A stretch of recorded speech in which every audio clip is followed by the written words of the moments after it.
Passons maintenant à présenter nos participants. Commençons par la section par le gouvernement. Et comme premier orateur, on a Saad Wefaq.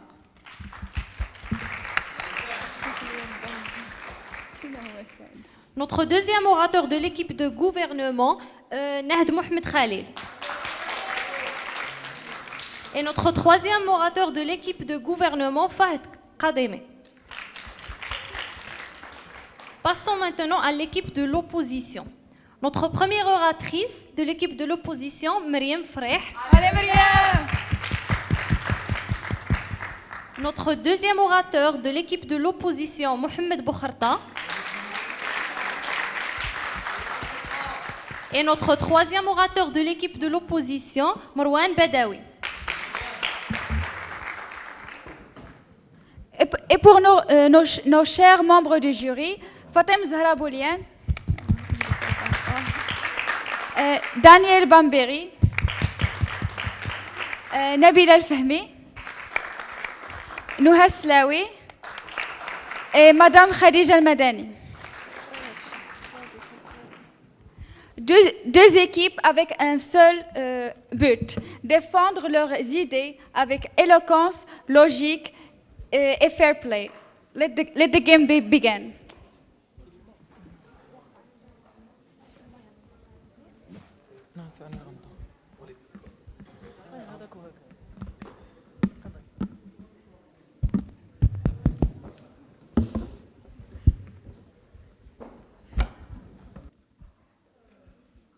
Honorable jury, auguste audience, très chers camarades du gouvernement, chers membres de l'opposition, estimés timekeeper, bel et bien le bonjour.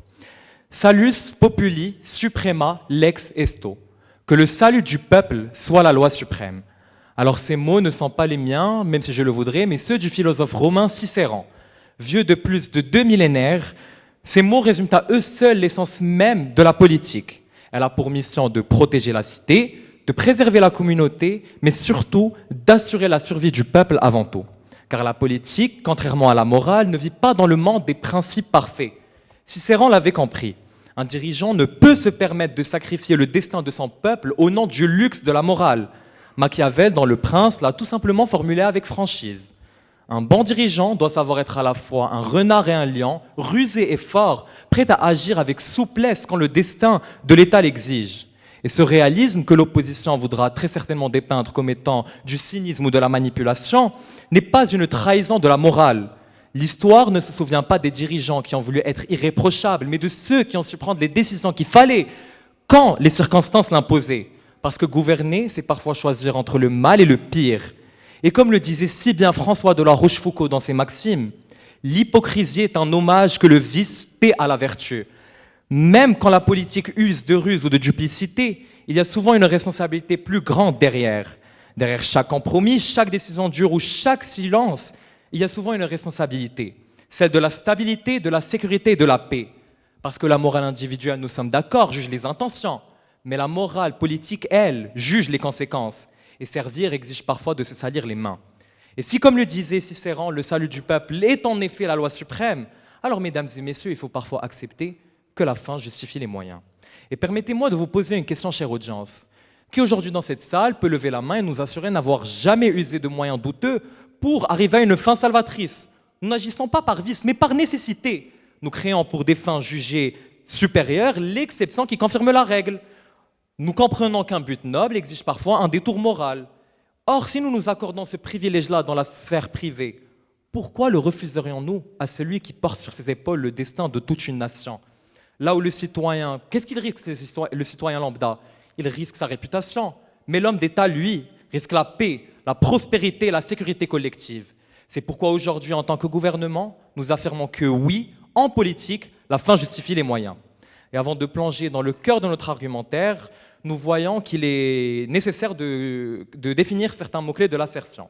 Alors premièrement, selon le Larousse, la fin est le but d'une action considérée essentiellement par rapport aux moyens d'y parvenir.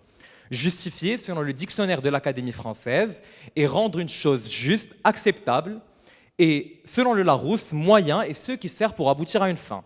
Et selon le Robert, la fin justifie les moyens est un adage selon lequel la valeur morale d'une action dépend non de l'acte lui-même, mais du résultat qu'elle permet d'obtenir. C'est-à-dire que ce n'est pas la pureté ou la légalité de l'action qui compte, mais ce qu'elle accomplit réellement. Et enfin, selon le dictionnaire de l'Académie française, la politique est l'art, la manière de diriger en vue du bien commun, et je tiens à répéter, en vue du bien commun, toutes les activités d'une société. D'après cette définition, mesdames et messieurs, nous pouvons donc tous être d'accord que le but premier d'un dirigeant, c'est d'assurer le bien commun et la survie de son peuple. Et voilà ici le fondement même de notre stratégie. En politique, ce sont les résultats concrets qui déterminent la légitimité d'une action. Un dirigeant ne peut se permettre de sacrifier le bien commun au nom d'une morale abstraite. Protéger le peuple, maintenir la stabilité et garantir la survie de la société, sans les buts d'un politicien, même si cela peut parfois exiger des décisions difficiles. Et pour concrétiser cela, je commencerai en tant que premier orateur par vous présenter un argument d'ordre philosophique. Ensuite, s'en suivra notre deuxième orateur qui vous présentera un argument d'ordre politique et un dernier d'ordre éthique. Et notre troisième orateur réfutera toutes les inepties avancées par l'équipe de l'opposition et cristallisera notre position. Mesdames et messieurs, en politique, les décisions ne se prennent jamais dans un monde parfait. Chaque choix implique des compromis, des dilemmes, parfois même des sacrifices. Or, c'est précisément dans ces moments de tension entre éthique et nécessité que se révèle la véritable nature du pouvoir. Et c'est dans cet esprit que s'inscrit notre premier argument qui fait la distinction entre éthique de conviction et éthique de responsabilité, théorisé par Max Weber dans son ouvrage « Le savant et la politique ». Alors, l'éthique de conviction, qu'est-ce que c'est? C'est agir uniquement selon ses principes moraux, indépendamment des conséquences. Que le résultat soit bon ou mauvais, je l'accepterai plus tard, que le résultat soit bon ou mauvais, cela en n'importe point. C'est la morale qui compte. Et l'éthique de responsabilité, elle, exige de prendre en compte les effets réels de ces décisions et d'agir en conséquence pour atteindre des objectifs supérieurs. Max Weber disait d'ailleurs dans son ouvrage « Celui qui veut faire de la politique selon l'éthique de conviction n'est pas fait pour elle ». Fin de citation. Car la politique n'est pas le domaine de la perfection morale, mais celui du choix tragique, là où il faut parfois trancher entre le mal et le pire pour sauver le bien commun. Ainsi, un dirigeant responsable ne se contente pas de bonnes intentions. Il évalue les résultats possibles et agit en fonction de ceux qui protègent le bien commun et la survie de la société. Point d'information. Accepté. Vous défendez la morale politique comme étant la référence qui va juger les conséquences. Mais en se basant sur quelle référence? Est-ce que sur la morale du chef d'État, du prince, ou la morale du peuple? Donc vous ignorez totalement la volonté du peuple. En quoi vous justifiez la volonté du peuple dans la morale politique que vous défendez? Alors, premièrement, le peuple a voté pour ce chef d'État, il n'est pas monté tout seul. Et deuxièmement, vous l'avez dit vous-même, la morale est changeante. Alors, l'histoire nous fournit une pléthore d'exemples pour l'éthique de conviction et l'éthique de responsabilité, mais nous en avons choisi deux. Alors, pour l'éthique de conviction, parlons de Sophie Scholl et du mouvement de la Rose Blanche en Allemagne nazie. Ce sont des personnes qui ont choisi de dénoncer les atrocités du régime d'Hitler en diffusant des tracts dénonçant ces atrocités, guidés uniquement par leurs principes moraux, sans se soucier des conséquences. Et cette fidélité absolue à leurs convictions leur a coûté la vie, puisque Sophie Scholl et ses amis ont été arrêtés, puis exécutés par la Gestapo. Et leur action n'a rien changé au cours de la guerre. A contrario, Charles de Gaulle, lui, chef de la France libre, a pris des décisions risquées mais stratégiques. Opérations clandestines, sabotage, terrorisme, actes de désobéissance. Ces choix peuvent paraître moralement contestables, mais ils visaient l'objectif supérieur, préserver la France et sauver le peuple. Ainsi, contrairement à l'approche purement morale et éthique de Sophie Scholl et de la Rose Blanche, les actions du général de Gaulle ont permis de libérer la France et d'affaiblir le régime du Führer. Et l'histoire aujourd'hui considère Charles de Gaulle non pas comme un terroriste ou un hors-la-loi, au contraire, mais comme un héros dont le courage a permis de préserver l'indépendance et d'anticiper la fin de la Seconde Guerre mondiale. Et cet exemple illustre parfaitement le principe de l'éthique de responsabilité.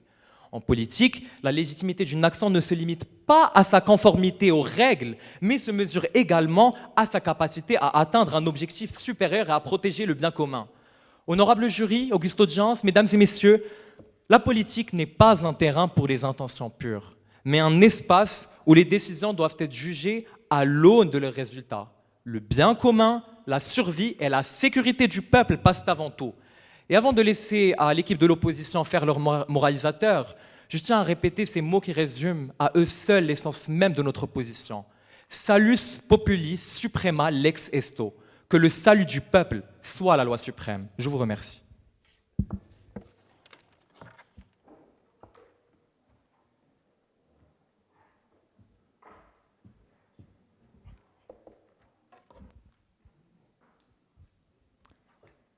Mesdames et messieurs, honorables jurys, auguste audience, très chères étoiles du gouvernement et de l'opposition, bien bonjour. Permettez-moi de commencer mon passage en tant que première oratrice de l'équipe de l'opposition par un élément clé dans ma structure en tant qu'oratrice, mais très anticipé. Je parle bien des définitions. Alors, j'avoue que l'équipe du gouvernement a très bien contextualisé ce qui est de la fin et des moyens, mais je souhaiterais quand même rebondir sur un verbe clé dans notre assertion, qui est le justifier. Justifier, d'après le Larousse, faire apparaître quelque chose comme légitime, l'autoriser. Et c'est là où je souhaiterais aussi rebondir sur le terme légitime. Légitime, mesdames et messieurs, c'est ce qui est fondé sur la raison, en justice et en équité.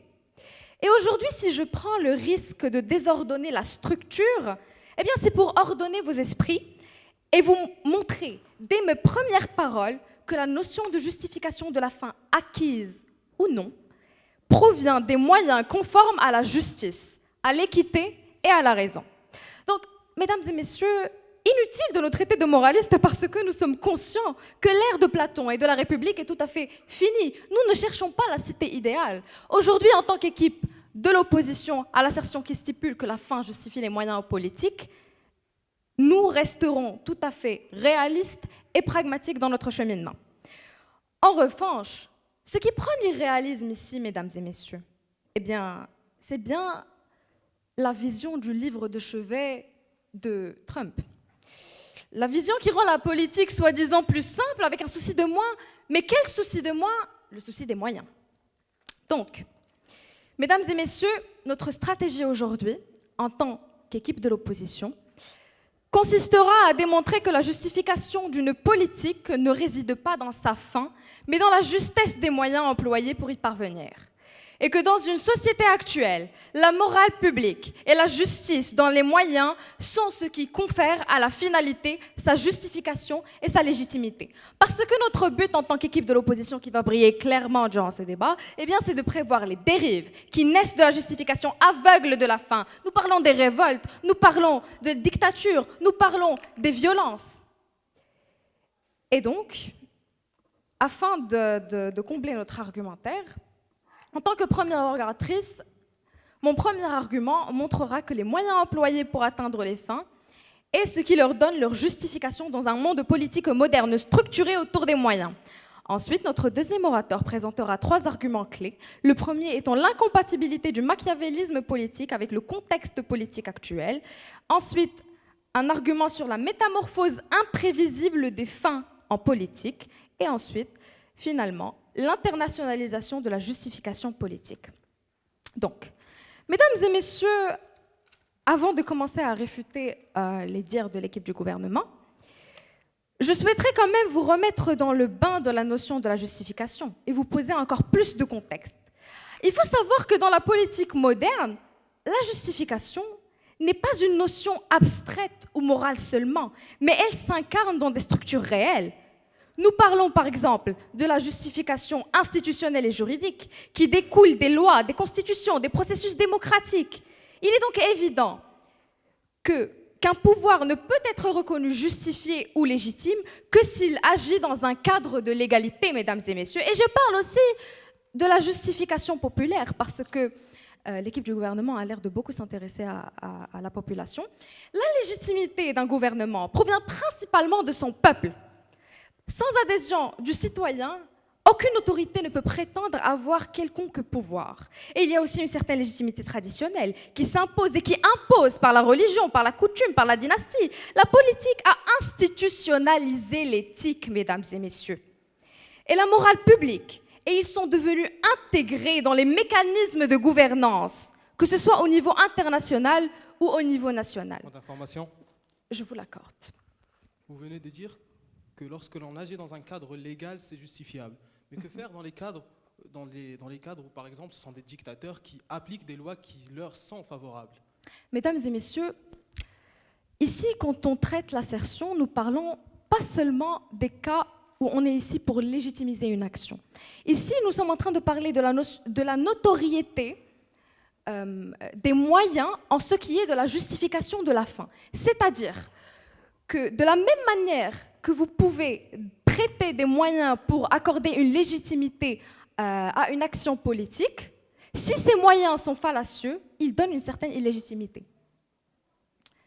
Pour continuer en ce qui concerne la réfutation, je vois que le premier orateur de l'équipe du gouvernement a traité des notions de Max Weber bien distinctes et qui sont, ma foi, deux principes moraux très importants dans la politique moderne. Il nous parle de l'éthique de conviction et il nous parle de l'éthique de responsabilité. Mesdames et messieurs, je souhaiterais quand même vous mettre à jour. L'éthique de conviction, c'est ce qui fait que nous choisissons de défendre une fin. C'est tout ce que nous avons comme valeur qui font que nous voulons réaliser une finalité.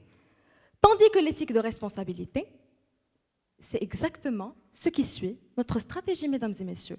L'éthique de responsabilité repose sur les moyens. L'éthique de responsabilité est ce qui montre que les moyens justifient la fin, mesdames et messieurs. L'éthique de responsabilité, c'est j'ai une éthique de conviction. J'ai décidé qu'une finalité va avoir lieu. Et là, je contrôle tous les moyens que j'ai entre mes mains et toutes les conséquences qu'elles pourront potentiellement avoir sur mon peuple pour être sûr que la légitimité de ma fin ne sera pas perdue par le biais des moyens. Mesdames et messieurs, je passe maintenant à mon argumentaire. Refusé. Mesdames et messieurs, dans la politique moderne, ce ne sont pas les fins qui légitimisent les actions, mais les moyens employés pour les atteindre. Et avec l'avènement de l'état de droit, structurellement basé sur les politiques de moyens, c'est l'éthique de processus qui garantit que les fins sont durables et justifiables. Donc, mesdames et messieurs, d'où vient cette justification politique? Eh bien, dans le monde moderne, d'état de droit, c'est le respect des moyens qui fonde la justification. Alors oui, chaque pays possède une identité particulière, possède des traditions particulières, une identité culturelle différente d'un pays à un autre, mais le sens essentiel de l'état de droit reste le même.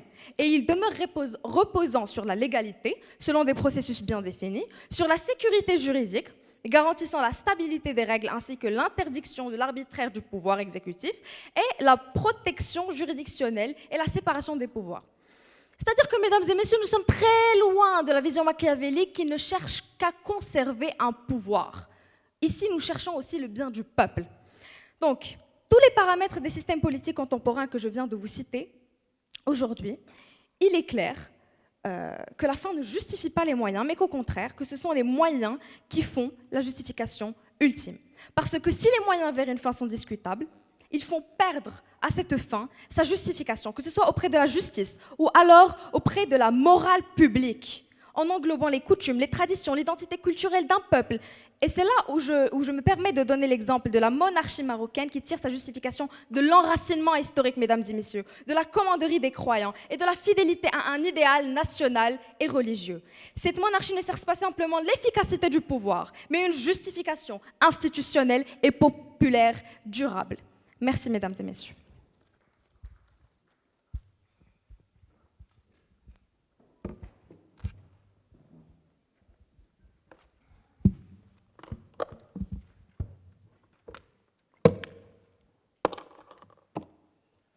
La morale, mesdames et messieurs, n'est pas une lumière divine, c'est une invention humaine.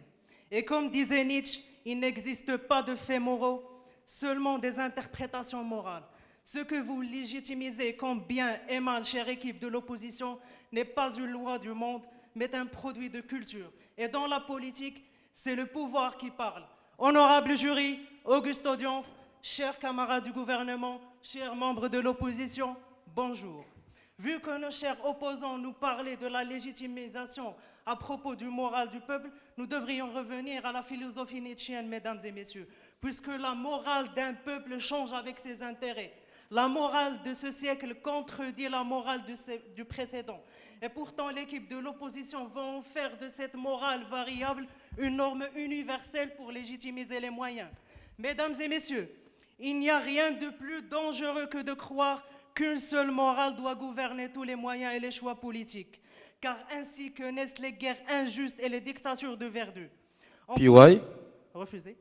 En politique, La morale absolue d'un peuple n'est pas une boussole, mais plutôt un piège, puisque quand les moralistes sont en train de débattre du bien et du mal et de la légitimisation des moyens, les réalistes sont ici et maintenant en train de réaliser des objectifs pour le bien collectif d'un peuple. Avant de parler d'éthique et de valeurs et de morale publique, mesdames et messieurs, nous devrions parler d'une évidence. Si la morale est relative d'un peuple, alors en aucun cas elle peut être une mesure et une norme pour juger les moyens politiques et seule la finalité justifie les moyens. Il fut un temps, mesdames et messieurs, où l'esclavage même était moralement acceptable par son peuple, où les guerres saintes et les guerres pures étaient refusées, étaient considérées comme justes, où la monarchie absolue était considérée comme un droit divin, alors que même ces normes ici et maintenant par ce même peuple après des générations sont refusées et impensables et inacceptables. Alors, baser une légitimité des moyens sur une norme qui est variante et qui est relative à une personne, c'est de bâtir un argumentaire sur du sable mouvant. Après avoir maintenant détruit la base argumentative de la morale publique de l'équipe de l'opposition, passons maintenant au renforcement de nos arguments et passons premièrement par l'argument intitulé « La survie de la nation justifie tous les moyens et la finalité et la souveraineté d'un peuple légitiment les actions difficiles, mesdames et messieurs. » L'État ici n'a pas pour rôle pour rester éthiquement pur, mais protéger ses citoyens et assurer la stabilité et l'avenir de la nation, c'est seul qui justifie les moyens dans la politique toujours. Quand la sécurité et la survie d'un pays est en jeu, refusez une autre fois. Quand la sécurité et la survie d'un pays est en jeu, certaines actions impures ou même des alliances temporaires et des sacrifices de loyauté diplomatique deviennent nécessaires et légitimes pour le bien collectif d'un peuple. Si la fin, mesdames et messieurs, est bonne et garantie, la survie et la stabilité d'un État, les moyens que vous jugez moralement impensables par un peuple sont ceux qui vont sauver ce peuple, mesdames et messieurs. Prenons l'exemple le plus phare de M. Winston Churchill durant la Deuxième Guerre mondiale, qui était littéralement en train de bombarder des villes allemandes. Ce qui est moralement, selon ce peuple, Point d'information. impur. Oui, accepté. Si tout moyen devient acceptable pour atteindre une fin, qu'est-ce qui empêche un tyran d'appeler bien ce qui l'arrange personnellement? Quelle référence va stopper ce chef d'État de ne pas dériver dans ses décisions? On attend votre réponse.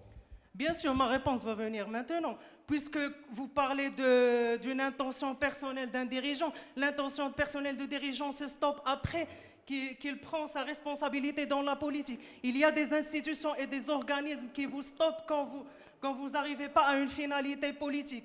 Il y a un vote de ce peuple que vous pensez que le peuple a une morale stable, alors que cela va être stoppé par ce même peuple s'il n'y a pas une finalité.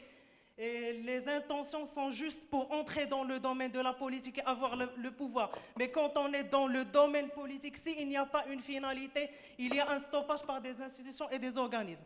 Revenons toujours à notre exemple de Winston Churchill, qui était durant la Deuxième Guerre mondiale en train de bombarder littéralement des villes allemandes, ce qui est moralement impur selon ce peuple. Point d'information.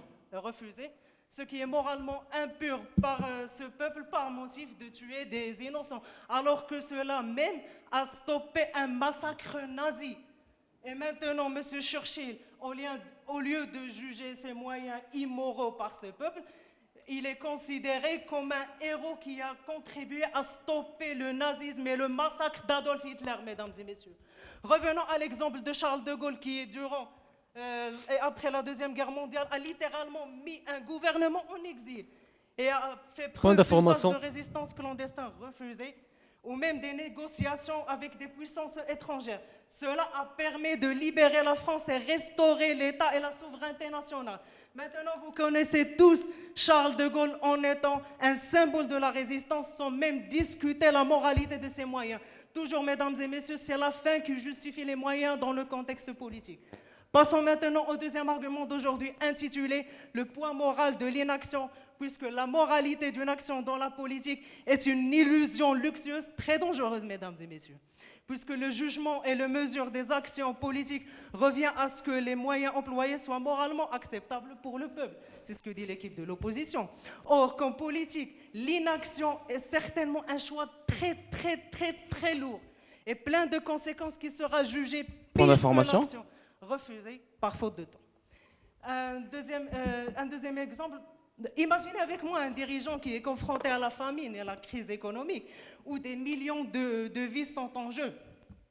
Ce gentil dirigeant va refuser de mentir à des alliances pour des aides, ou même ne pas violer une loi budgétaire. Bravo à ce dirigeant qui a pu conserver sa pureté selon son peuple. Et quoi comme conséquence? La mort des milliers et des millions de gens. On ne parle pas ici de la moralité, mais on parle du bien collectif et la finalité de l'action, mesdames et messieurs. Ce même dirigeant gentil et ange selon son peuple a causé un massacre dans son État. Passons maintenant au devoir de salut politique, mesdames et messieurs. Le devoir moral collectif suprême est de sauver la collectivité et la souveraineté d'un État dans la politique. Point d'information. Refusé. La rigidité morale au contexte politique est un luxe très égoïste. Quand on stoppe une action pour juger son acceptation selon un peuple, le fait que d'attendre que ce moyen soit moral va conduire à l'échec de la collectivité et à la finalité. Et la souffrance de tout un peuple. Dans les situations extrêmes, la moralité ne peut en aucun cas légitimiser les moyens politiques. Et la seule chose qui justifie et légitime les moyens politiques, c'est le succès et garantir la souveraineté d'un État et le bien collectif. Et pour finir, mesdames et messieurs, le jugement des moyens politiques est relatif. Seule la survie de l'État et la nation et la finalité est sacrée. Les héros de l'histoire n'ont jamais cherché à juger et justifier la pureté de leurs moyens. Et c'est cela qui les a rendus immortels. En politique, seule la fin justifie les moyens et ceux qui n'osent jamais se salir les mains pour une fin garantie et pour un bien collectif sont des lâches qui n'ont pas leur place à la dure réalité politique. Merci.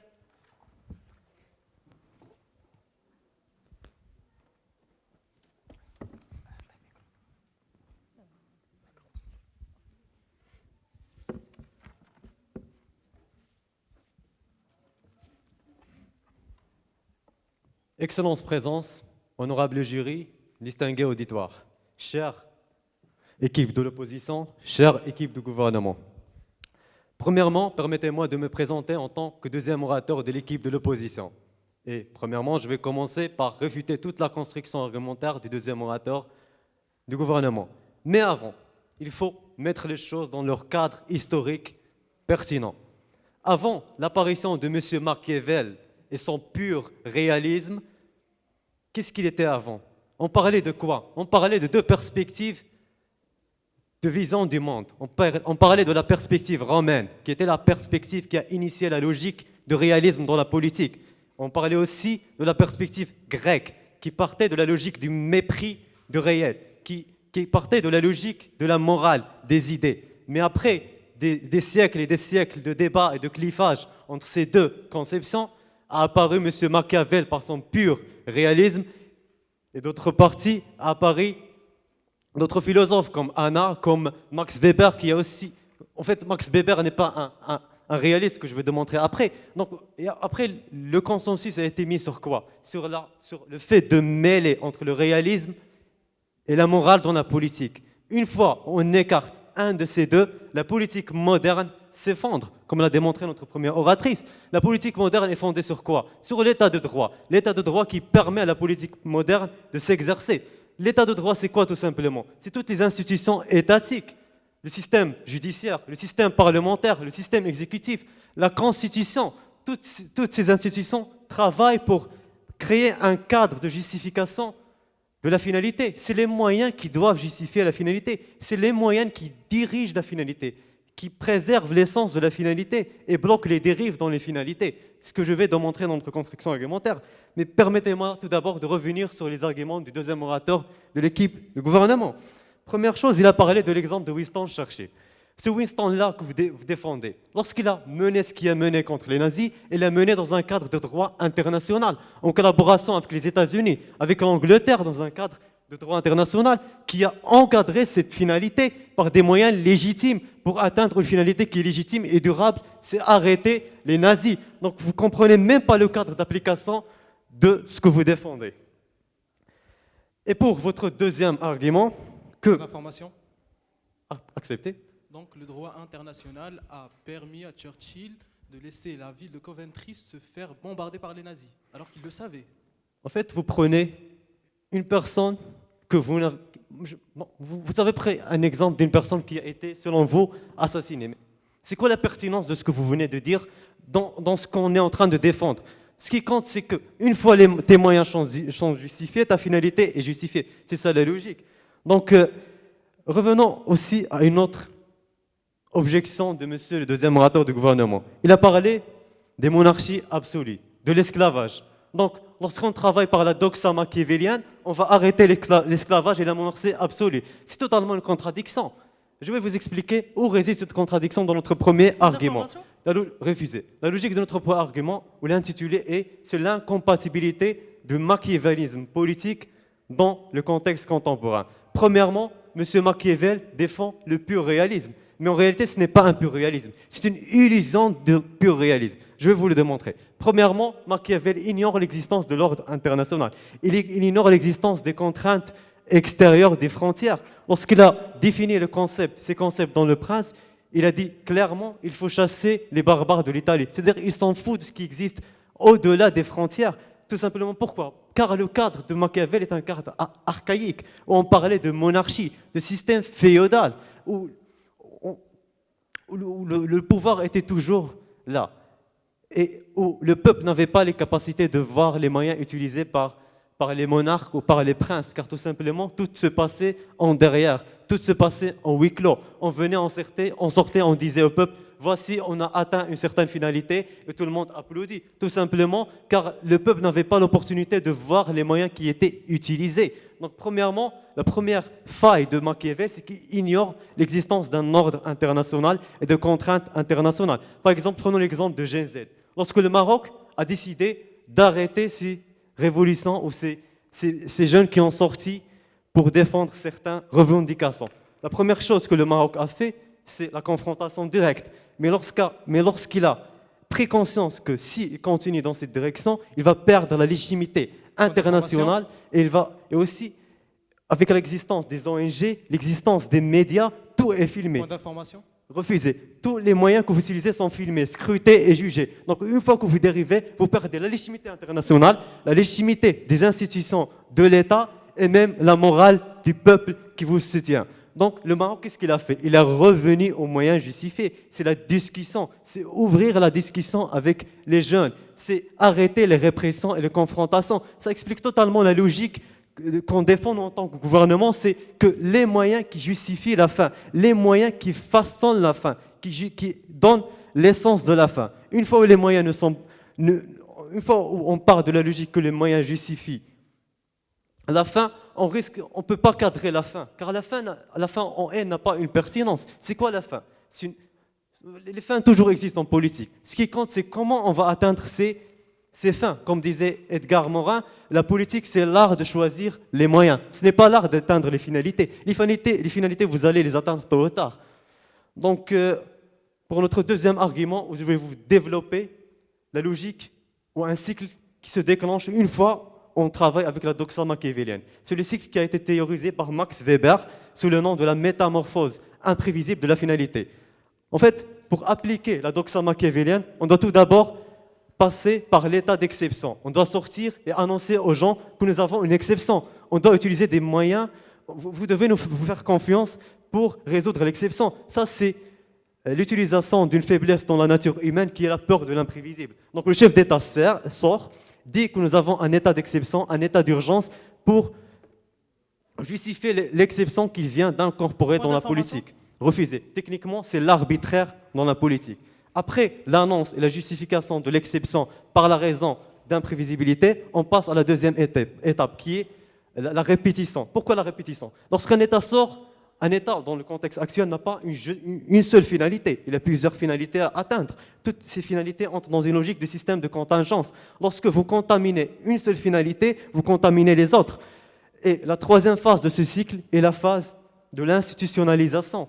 Une fois que vous jouez avec le tissu politique, que vous déstabilisez l'état de droit et vous ne le respectez pas dans le choix de votre moyen, vous contaminez ces institutions. Et finalement, vous créez une métamorphose de la finalité. Par exemple, je vais vous développer l'exemple de Recep Tayyip Erdogan en Turquie après le coup d'État de 2016. Recep Tayyip Erdogan a sorti, avec toute clarté, a dit qu'on doit annoncer l'état d'exception. Pourquoi? Pour préserver la démocratie. Donc, quelles sont les premières décisions qu'a fait M. Recep Tayyip Erdogan? Premièrement, il a commencé par des attestations massives sans procès. Il a brisé le système judiciaire, des révocations arbitraires, il a brisé le système exécutif, la fermeture des médias d'opposition, il a détruit la morale publique, c'est-à-dire la capacité du peuple de s'exprimer, de revendiquer. Et après, il a fait quoi? Par la logique de répétition, il a passé à la Constitution, il a changé des lois dans la Constitution pour cumuler des pouvoirs dans sa main. Et merci.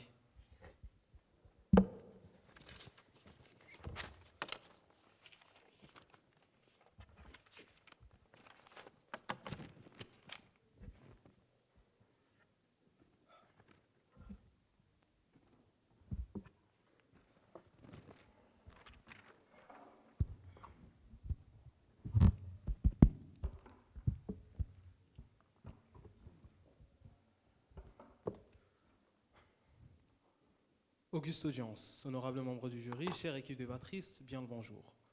En politique, la fin justifie les moyens. Telle est l'assertion qui se profile devant nous. Messieurs, dames, notre stratégie depuis le début de ce débat a été claire, limpide. Tant que la fin est proportionnelle aux moyens, messieurs, dames, elle est justifiable. Les moyens sont justifiés, messieurs, dames. Avant de commencer ma réfutation, j'aimerais quand même rebondir sur la situation assez cocasse à laquelle nous avons pu assister en début de débat, où la première intervenante a quand même eu l'outrecuidance de contester notre définition de justifié, messieurs, dames, pour la remplacer par une définition qui, elle, est impertinente au sujet, messieurs, dames. Rappelons la définition que nous a donnée notre premier intervenant, la définition de justifié. Comme quoi, c'est de rendre quelque chose acceptable, messieurs, dames. Rendre quelque chose acceptable, ça veut dire de la considérer comme juste, sans forcément regarder le cadre légal derrière, ni même parler d'état d'exception ou bien d'état d'exception, messieurs, dames. Maintenant, j'aimerais revenir sur le premier point d'information, messieurs, dames, qui accepté. Mais quand vous parlez justement de justification, vous parlez de la justification politique, mais pour qui? La justification politique, messieurs, dames, pour tout ce qui va servir cette décision, ce moyen, pour la fin, messieurs, dames. C'est d'elle que nous parlons.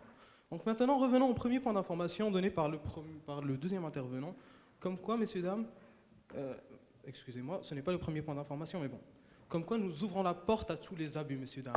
Comme je viens de le dire dans notre stratégie, tant que la fin est proportionnelle aux moyens, ils sont justifiables, messieurs, dames. Donc si un dictateur veut abuser de son pouvoir, ce n'est pas justifiable, messieurs, dames, parce qu'ils ne sont pas proportionnels aux moyens. Et ça, c'est le point central, la pierre angulaire de notre débat. Messieurs, dames, je pense qu'il est temps de commencer... Point d'information? Accepté.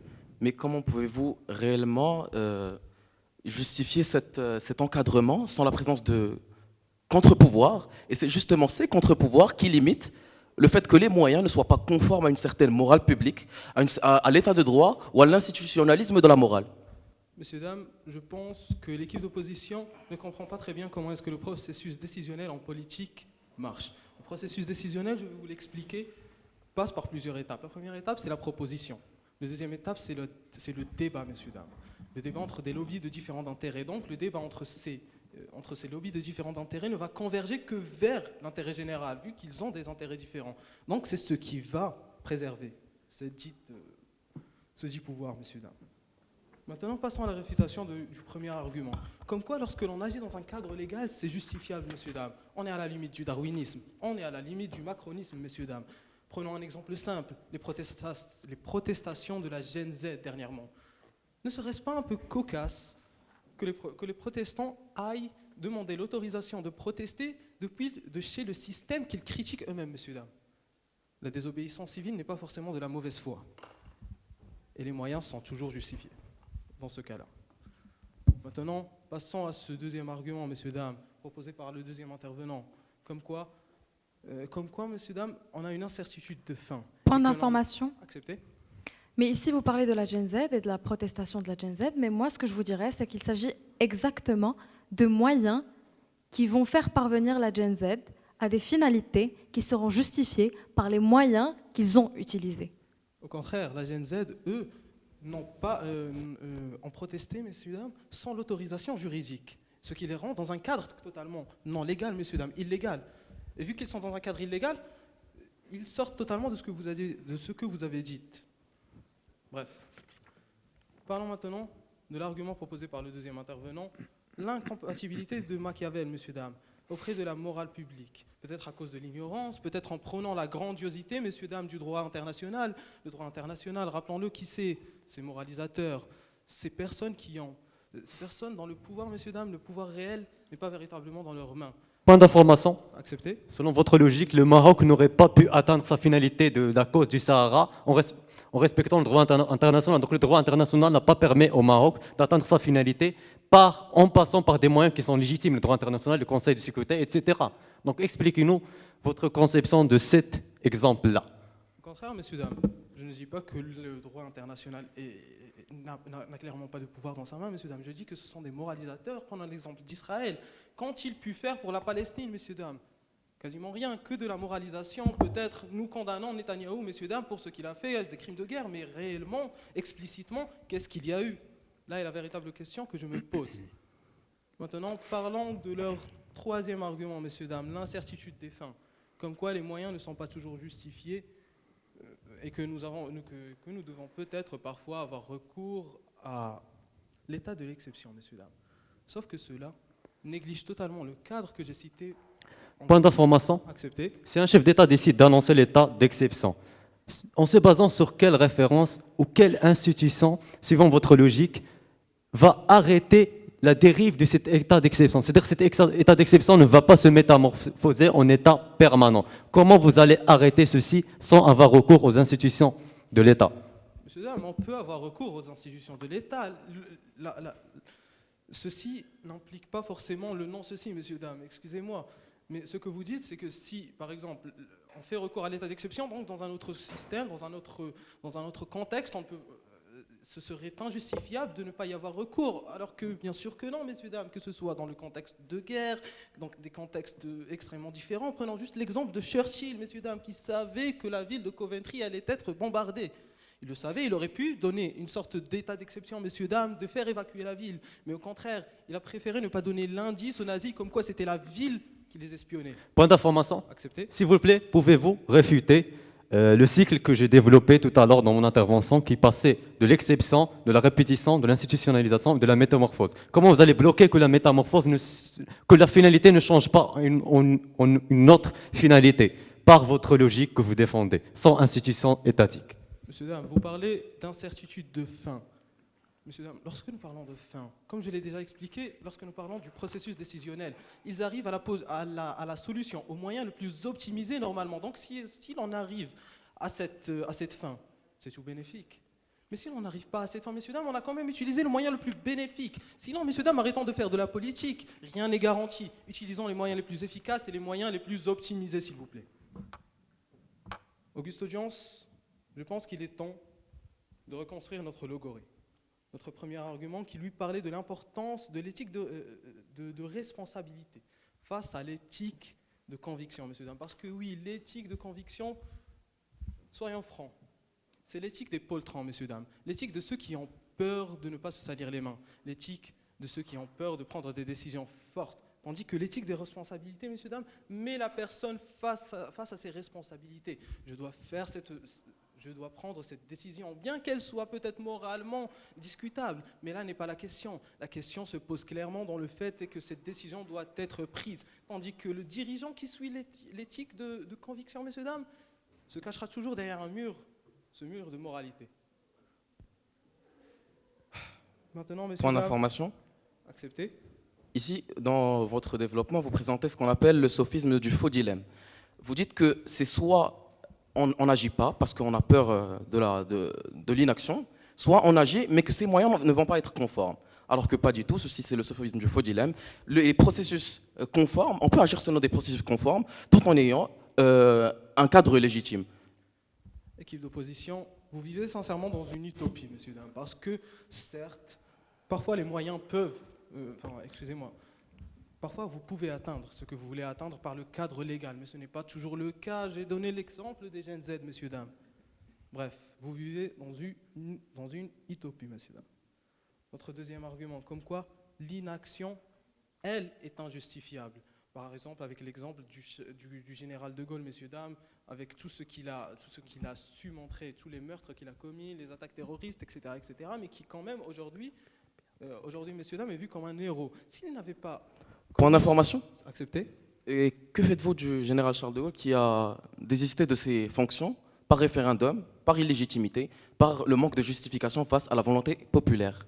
Messieurs, dames, parfois le temps donne raison. C'est ce que je pourrais vous dire. Parce qu'aujourd'hui, le général de Gaulle, c'est quand même un héros français, messieurs, dames.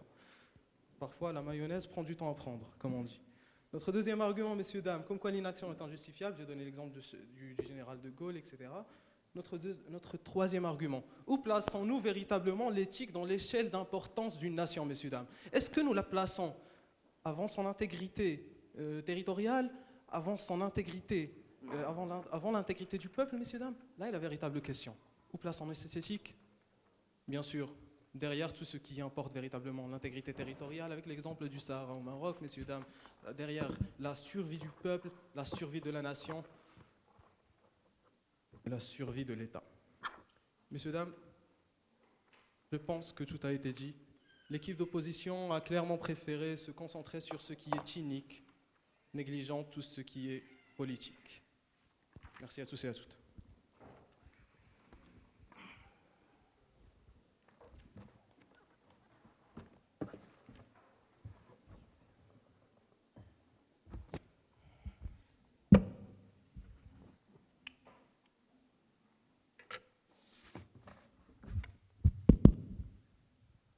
Honorables membres du jury, auguste audience, camarades de l'opposition et très chère équipe du gouvernement, mesdames, messieurs, cher auditoire, bonjour. La voix qui me porte aujourd'hui n'est pas seulement la voix du troisième orateur de l'équipe de l'opposition, mais la voix de ceux qui refusent de voir que la justice peut effacer le moyen et que la conformité entre ce qu'on appelle par la justification populaire, la justification institutionnelle et la justification traditionnelle peuvent être effacées par le résultat ou par l'efficacité. Mesdames et messieurs, je porte en moi la noble vérité qui dit qu'une politique qui prétend servir certains principes et finit par les trahir, ce qu'il trahit réellement, c'est ceux et celles qu'elle prétend servir. Et comme le disait le célèbre Albert Camus, si la fin justifiait réellement les moyens, mais qu'est-ce qui justifie réellement la fin? Et en ce sens, en tant que troisième orateur de l'équipe de l'opposition, je vais réfuter avec ferveur et clarté l'entièreté des arguments avancés par l'équipe de l'opposition. Mais avant ceci... Allez-y. Comment vous expliquez que votre deuxième intervenant a dit clairement lors de son argumentaire qu'il faut faire confiance en les moyens pour atteindre une finalité et du coup il faut trouver des accords avec les organismes pour atteindre une finalité. Donc c'est les moyens qui changent pour une finalité qui les justifient et c'est ce qui justifie la confusion de votre intervenant en disant que nous défendons en tant que gouvernement. Écoutez-moi, vous venez de dire que c'est justement la conformité des moyens qui donne la justification de la fin, et c'est toute notre stratégie, parce que dans un processus politique, c'est les moyens et la conformité à les institutions, à la conformité à la morale publique qui donne cette justification et cette légitimité à cette fin. Donc le moyen, ceci prouve in fine que le moyen est la cause par laquelle cette finalité politique a une certaine justification, et non pas le contraire. Donc votre point d'information est malheureusement non fondé. Donc, comme je disais, laissez-moi tout d'abord rappeler notre stratégie qui est l'essence même de notre débat aujourd'hui en tant qu'équipe de l'opposition. C'est celle de démontrer que, en fait, la finalité ne découle pas de son résultat, mais plutôt des moyens pour y parvenir. Parce que dans une société fondée sur l'état de droit, fondée sur la morale publique, fondée sur la justice, fondée sur l'éthique, c'est la conformité des moyens à ces derniers qui en donne la légitimité et qui en donne la justification probante. Et en ceci, mesdames et messieurs, une finalité qui est basée sur la ruse, la manipulation, la violence, n'élève pas la fin, mais bien au contraire, il change le sens de cette finalité, mesdames et messieurs. Et commençons, mesdames et messieurs, et sans tarder, et plus que jamais, la réfutation du corps argumentaire de notre chère équipe du gouvernement aujourd'hui. Tout d'abord, leur premier intervenant, mesdames et messieurs ici, dès son dès les débuts de ces belles phrases, nous a parlé de responsabilité politique. Or, il a omis de mentionner que la première responsabilité politique ou de l'homme politique, c'est la responsabilité envers le peuple, la responsabilité envers ceux qui les élus. Parce que justement, vous nous parlez de stabilité, de sécurité, etc. Mais tout d'abord, il faut voir que la morale publique, ce n'est pas une morale qui est changeante ou subjective, comme vous l'avez tous mentionné, mais c'est une morale qui est institutionnalisée, notamment par le droit, par les constitutions, par la loi, comme par exemple le droit à la liberté d'expression, le droit à la liberté de presse. Ceux-ci sont tous des droits qui sont légitimés, justifiés par les institutions. Je prends votre point d'information. Alors, messieurs, dames, lorsque nous parlons d'une fin en politique, messieurs, dames, nous parlons de la pérennité de l'État. Est-ce que si les moyens sont corrompus, la pérennité de l'État est corrompue? La réponse est clairement non, messieurs, dames, parce qu'il n'y a pas forcément d'implication directe, contrairement à ce que vous dites. Justement, je pense que malheureusement, du coup, ce que vous avez négligé durant ce débat, c'est la notion de la justification. Parce qu'on vous dit aujourd'hui que si les moyens sont corrompus, ils corrompent la finalité elle-même. Et la justification qui revient, une justification qui est institutionnelle ou une justification qui est populaire, justement, cette finalité politique ou bien cet objectif va perdre de son sens. Nous ne disons pas qu'il ne sera pas efficace ou que cette finalité ne va pas aboutir. Nous disons simplement que cette justification ne va pas avoir lieu parce qu'elle a brisé cette confiance citoyenne, car elle a brisé les codes institutionnels. Et c'est pour cela que nous disons simplement et concrètement que la justification doit relever des moyens et non pas de la finalité. Mesdames et messieurs, lors d'un PY qui a été posé à notre premier intervenant, il a répondu sur le fait que la morale est changeante. Tout d'abord, si la morale est changeante, ceci ne veut pas dire qu'elle n'est pas valable. Et on vous a expliqué que la morale aujourd'hui, elle est institutionnalisée, qu'il y a une distinction entre la morale individuelle et la morale publique. La morale publique relève du débat public, relève des lois, etc. et des institutions. Vous avez parlé aussi que la politique, son objectif est d'assurer le bien commun. À aucun moment, aujourd'hui, en tant qu'équipe de l'opposition, nous vous avons dit le contraire. Nous vous avons dit qu'aujourd'hui, si la politique, je le prends tout de suite, que si la politique veut justifier leur finalité, à l'abord de leurs résultats, ils doivent être conformes à ces principes que nous vous avons cités depuis le début pour justement garder cette légitimité du pouvoir, garder cette pérennité. Exactement. Je prends votre point d'information. Que nous parlions de moralité, il n'y a pas de souci. Donc, c'est pas grave. Mesdames et messieurs, ceci étant fait, passons maintenant au deuxième intervenant de l'équipe de l'opposition. Mesdames et messieurs, laissez-moi mettre la lumière tout d'abord que l'équipe de l'opposition s'est concentrée sur un seul aspect de la politique, qui est celui du rapport gouverné et gouvernant. Alors que la politique est un domaine beaucoup plus vaste. Nous parlons de la politique internationale, nous parlons de la politique qui régit au sein des partis, nous parlons des lois, nous parlons de beaucoup de choses. Et aujourd'hui, l'équipe du gouvernement, malheureusement, ne s'est concentrée sur cette sphère qui est le rapport gouverné-gouvernant. Ensuite, le premier argument du deuxième orateur de l'équipe du gouvernement. Point d'information. Allez-y. Que nous parlions de morale du peuple ou d'autres morales. Là n'est pas la question, messieurs, dames, parce que la question se pose. C'est que l'on va devoir s'en affranchir, messieurs, dames, lorsque la nécessité le demande. C'est ce qu'on vous explique. C'est justement, c'est ce qui fait toute la difficulté du métier du politicien ou du processus politique.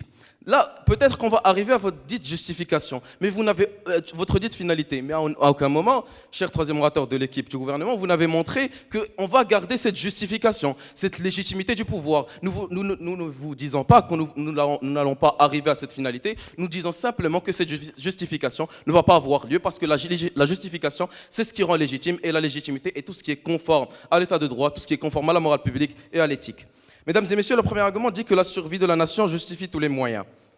Mesdames et messieurs, il faut savoir que quand on parle de la survie de la nation, si elle n'est pas applicable avec ce qu'on dit justement d'éthique, de morale, etc., c'est une politique illusoire. Tout simplement parce que nous avons vu durant l'histoire plusieurs dérives qui ont érigé justement de cette pensée, comme l'exemple de Richard Nixon justement, qui, sous l'éloge justement de cette sécurité nationale, a fait qu'il y a eu un certain espionnage envers le Parti démocrate, un certain espionnage envers la population qui a rompu la liberté d'expression, qui a rompu la liberté des données personnelles. Et ceci, quand le Washington Post l'a posté en 1973, eh bien justement, Richard Nixon a perdu sa légitimité et ceci a usé du soft power américain dans les années 73. Et ceci prouve, in fine, que même si la finalité est noble, si les moyens ne sont non conformes, la justification auprès du peuple, la justification auprès de la sphère internationale est corrompue. Et c'est pour cela que nous disons haut et fort aujourd'hui en tant qu'équipe de l'opposition que c'est justement la conformité des moyens qui donne tout le sens et la justification de cette finalité et non pas de son efficacité. Et c'est toute la distinction que n'a pas fait l'équipe du gouvernement.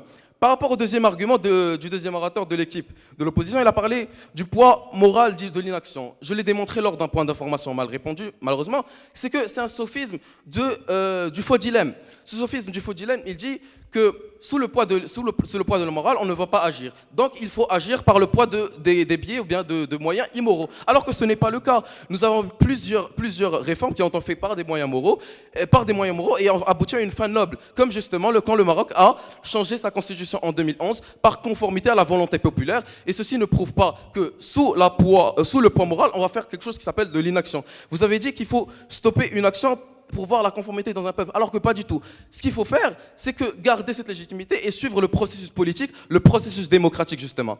Mesdames et messieurs, pour revenir justement à notre argumentaire, nous vous avons dit qu'il y a eu ce qu'on appelle par les contre-pouvoirs, ce qu'on appelle par la métamorphose imprévisible de la fin et ce qu'on appelle justement par la légitimité, la durabilité de ces moyens. Et ceci prouve de façon sine qua non que les moyens justifient la fin. Et ceci, mesdames et messieurs, merci.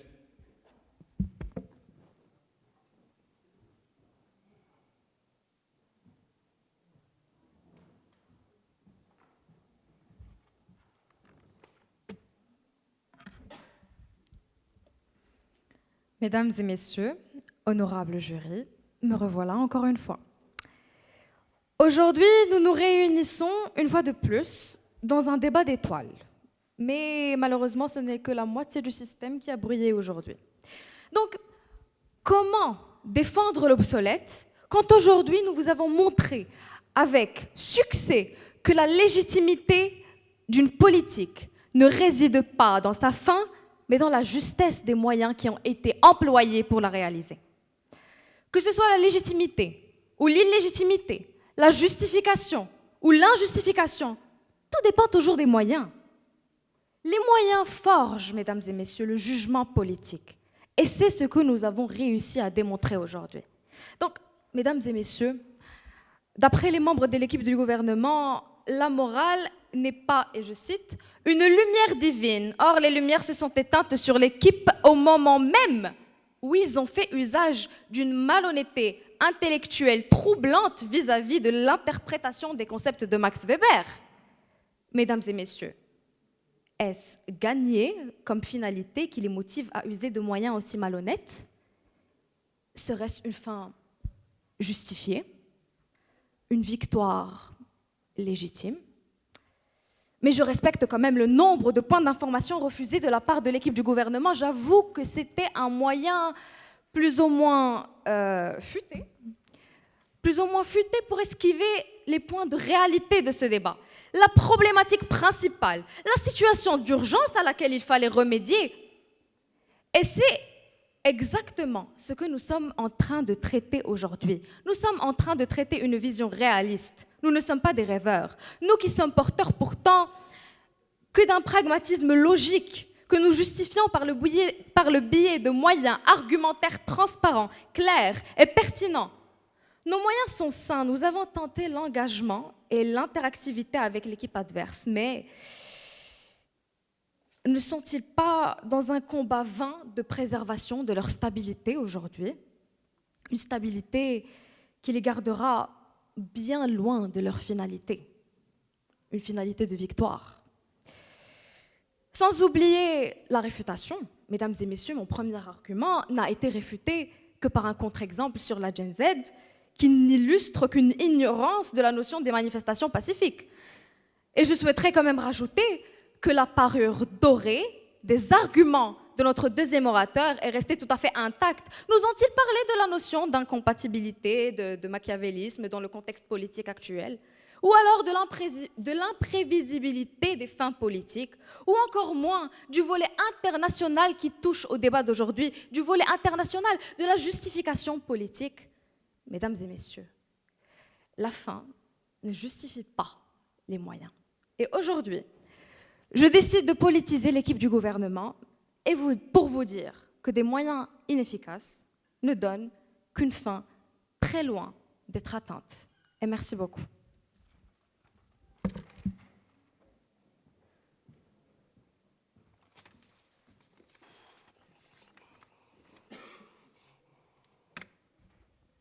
Honorable jury, Auguste Audience, mesdames et messieurs, nous nous retrouvons. Napoléon Bonaparte disait « La morale, c'est pour les petits, la politique, c'est pour les grands ». Et aujourd'hui, après avoir vu l'équipe de l'opposition, je dois l'avouer, ils jouaient dans la cour des petits. D'ailleurs, nous devrions remercier Dieu, parce que Dieu merci que l'équipe de l'opposition ne font pas de la politique, parce que s'ils en faisaient, nous serions tous déjà morts. Ils préfèrent dormir sur leurs deux oreilles, avoir la conscience claire, agir avec morale, ce qui est bien sûr très respectable, nous respectons cela. Mais nous l'avons dit, nous le rappelons maintenant, que le but premier de la politique, c'est servir le peuple, c'est protéger le peuple. Mais l'opposition, elle, ne veut que se protéger. Et d'ailleurs, je voudrais reprendre les mots de la première oratrice, vu qu'elle ne fait que parler d'étoiles depuis le début de ce débat. Elle avait prononcé certains mots l'année dernière que je voudrais reprendre, les étoiles vagabondes.